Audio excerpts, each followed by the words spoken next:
얘들아 지금 현대소설 2 복덕방은 본의 아니게 조금 영상 강의로 좀 하게 됐습니다. 페이지 165쪽 먼저 보고 들어갈게요. 1, 2, 3번 문제는 잠시 일시정지 누르고 한번 읽어보고요. 4번 문제 같은 경우는 보기를 보시면 내용이 쭉 적혀있는데 같이 읽으면서 한번 정리해보겠습니다. 이 작품은 일제강점기에 급변하는 시대상과 그 속에서 살아가는 신구 세대의 대비되는 모습을 담고 있다. 일단 이 작품은 일제강점기를 배경으로 하고 있구나 추측할 수 있고요. 그 다음에 신구 세대 대비 지금 여기 보시면 쌤이 적어놨는데 본문 내용을 보면서 한번 정리할게요. 자, 보기 두 번째 줄. 9세대의 인물들은 이웃이나 친족 간의 인정과 의리를 중시하는 전통적 가치관을 유지하고 있지만 경제적으로 몰락해가는 상황에 처해 있다. 자, 여기 보시면 등장인물이 등장할 건데 여기 안초시, 서찬희, 박희원 이 인물들이 9세대 인물로 나타나고요. 본문에 보면 안경화라는 사람은 안초시라는 사람의 딸인데 이거는 신세대 인물로 구성이 됩니다.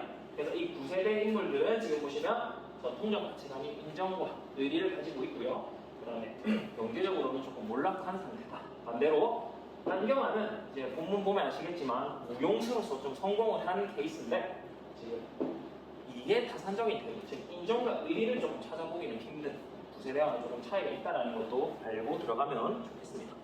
그래서 지금 보기 계속 보시면 세 번째 줄, 이들은 제각기의 방식으로 자신의 처지를 개선하고자 하며 부동산 투기의 바람 속에서 물질적 부를 획득해 경제적 능력을 회복하려는 움직임을 보이기도 한다. 자, 지금까지는 9세대죠. 자, 그리고 한편 시대적 변화에 성공적으로 적응하고 있는 것으로 묘사되는 근대적 인물, 이게 신세대죠, 신세대. 9세대들과 달리 철저하게 이해타산적 태도를 보이며 이로 인해 9세대와 갈등을 빚는다. 자, 이해타산적이고 이 둘이 서로 조금 갈등을 빚는 장면들도 본문에 나오니까 참고하시면 되겠습니다. 자, 그래서 본문을 보시면 조금씩 읽어가면서 필기를 미리 해놨으니까 여러분들 필기는 따라 적으시면 되고 그때그때 상황에 맞게 설명을 좀 해줄게요.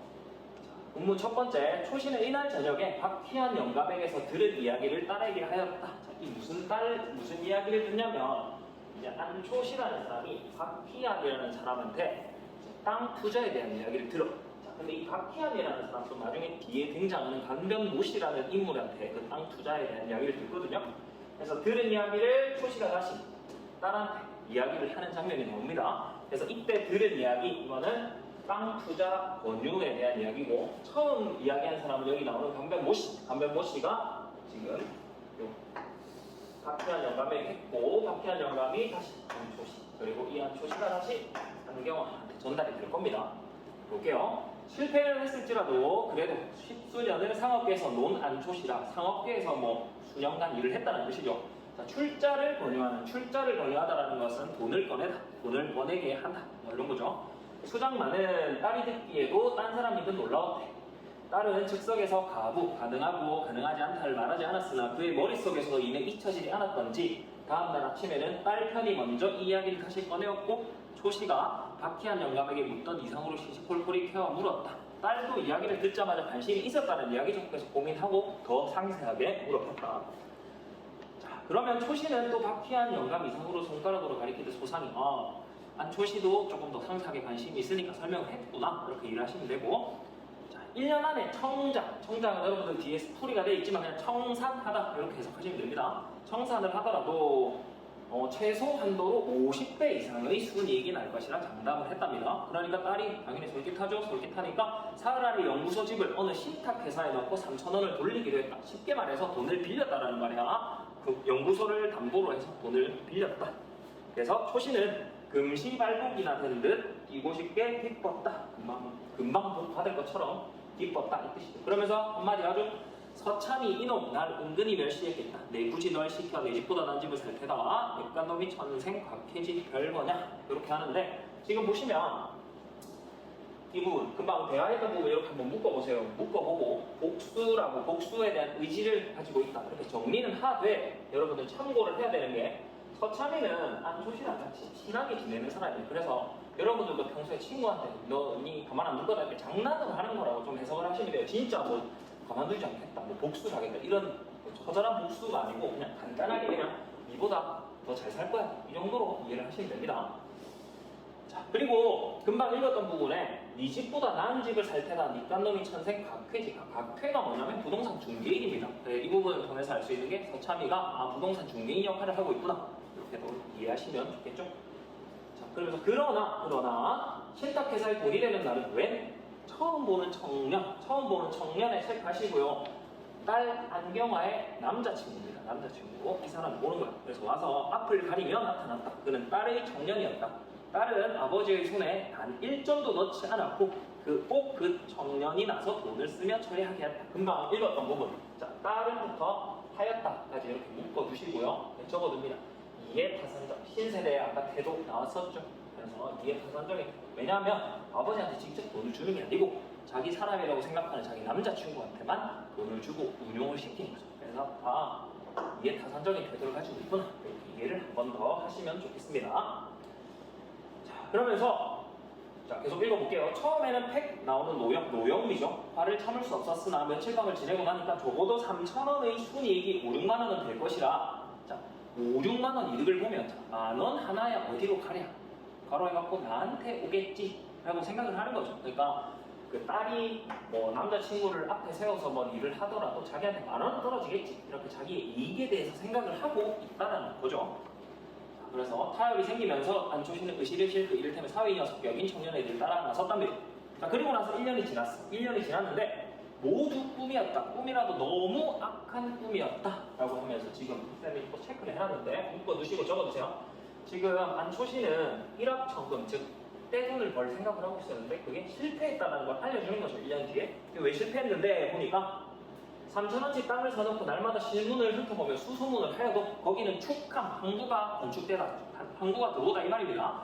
항구가 들어온다는 말이 신문에도 소문에도 나지 않았고요. 용당포와 다사도에는 다른 지역에는 땅값이 30배가 올랐다, 50배가 올랐다, 뭐 졸부가 생겼다 이런 말들이 나오는데 여기는 아무 소식이 없는 거예요. 그러니까 지금 아무것도 안 된다는 거죠. 그러면서 역시 이것도 박해한 영감을 통해 알고 보니 그 간변모 씨, 아까 처음에 간변모 씨가 박해한한테 말했죠. 간변모 씨에게 박해한 영감부터 소가 떨어지는 거다. 이 단계에서 이미 사기를 쳤다라는 거죠.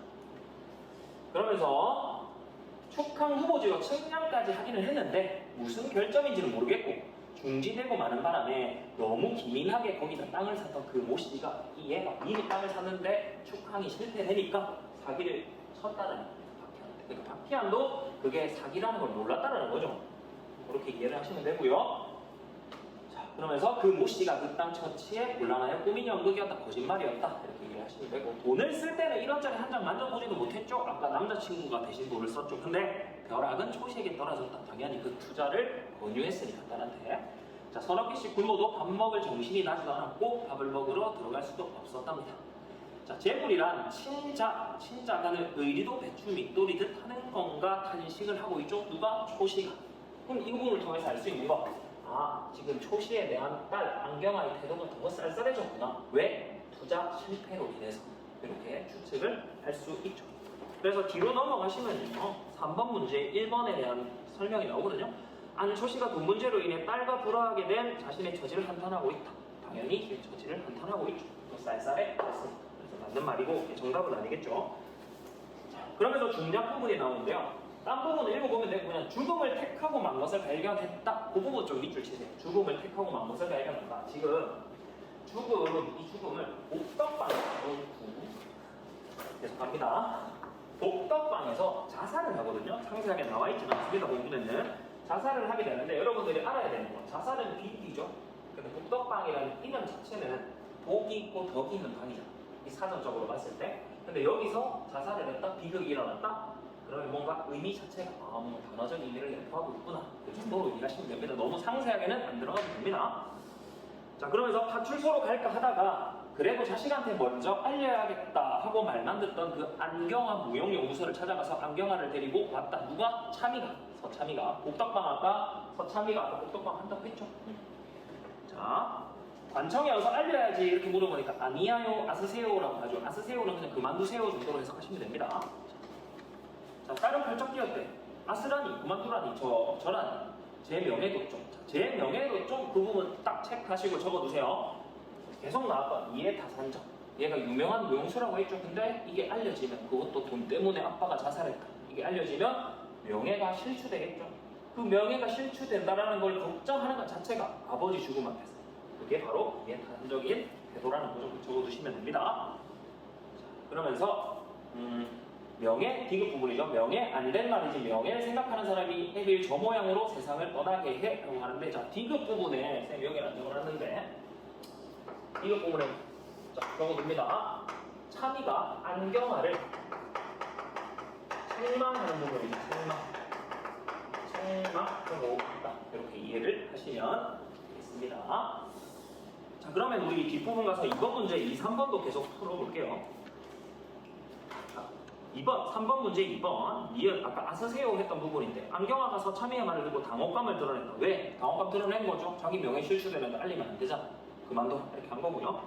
3번도 마찬가지로 조금 전에 보시면 명예 안 될 말이지 라고 하면서 안경화를 책망하는 부분이죠. 보시면 설명도 그대로 책망하고 있다 라고 되어 있으니까 그렇게 어렵지는 않았습니다. 자, 다음으로, 자, 안경화는 엎드려 다시 울어. 그러다가 서참이의 다리를 끌어안고 놓지 않아. 그리고 저를 살려주세요. 거듭해줘. 그러니까 서참이가 비밀은 내가 지킬 테니까 나 하자는 대로 할 거냐 물어보고, 그러니까 네 하죠. 서참이는 다시 앉아. 자, 이제 상세하게 말을 합니다.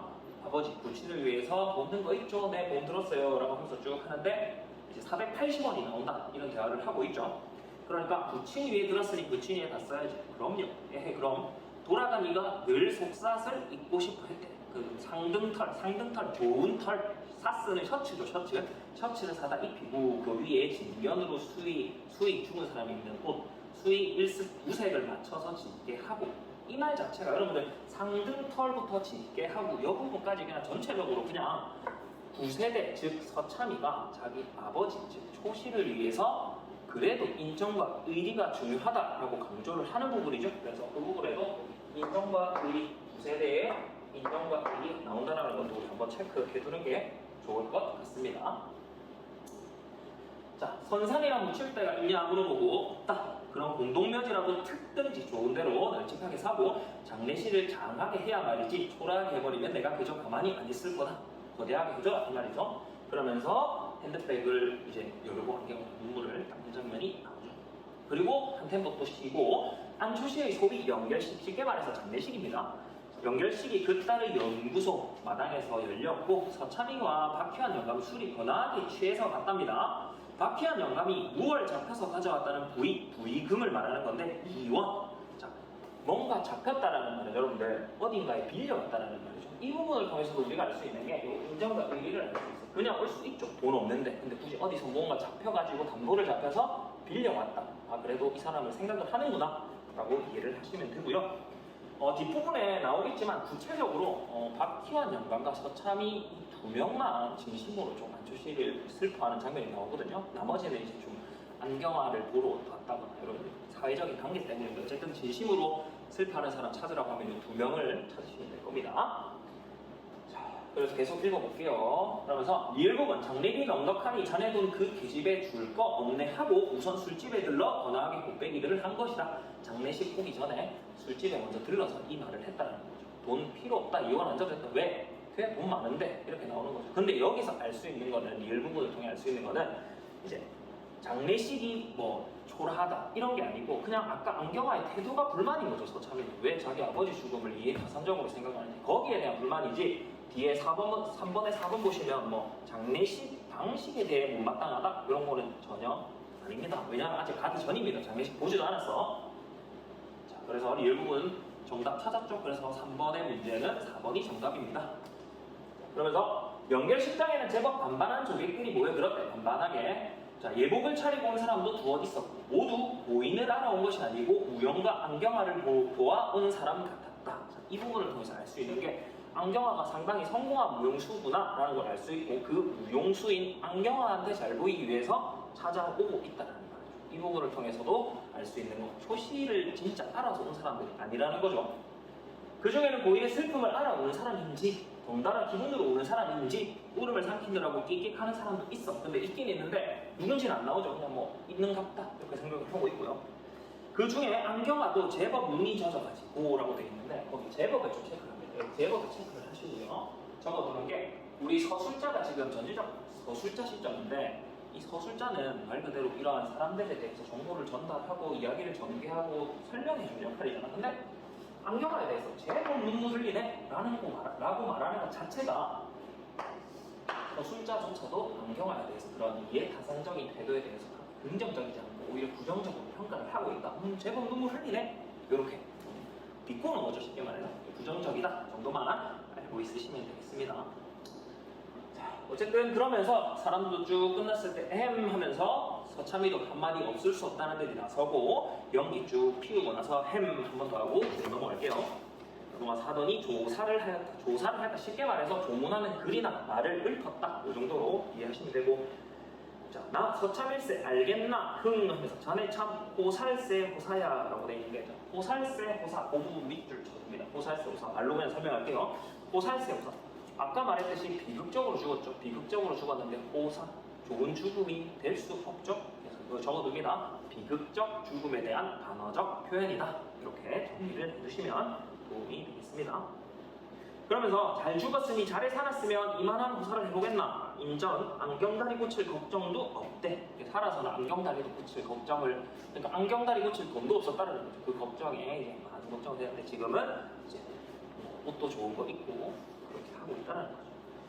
자, 그러면서 박희한 영감이 들어서더니 이 사람 취했네 그려라고 하면서 밀어내죠, 말리죠. 그래서 박희한 영감도 가슴이 답답하였다. 분양을 하고 무슨 소리 한마디 했으면 속이 훌 트일 것 같아서 잠깐 멈칫하고 서 있어 보았으나 으흑하고 눈물 흘리고 말죠. 그래서 이렇게 그런 식으로 작품이 마무리되는데 이 부분을 통해 알 수 있는 건 박희한이랑 서참이 이 두 명이 지금 초시의 죽음에 대해 진심으로 슬퍼하는구나 추측을 하시면 되겠습니다.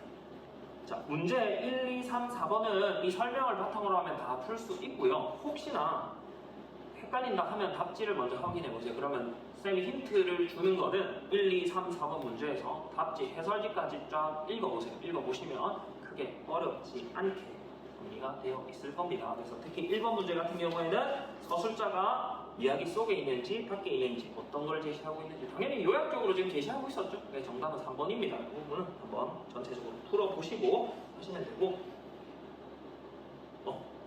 질문 있으면 반장도 통해서 쌤한테 카톡을 하시면 됩니다. 어쨌든 질문 있으면 소개해 주시면 되겠습니다. 자, 어쨌든 공부 열심히 하고 시험 잘 치기 바랍니다. 끝!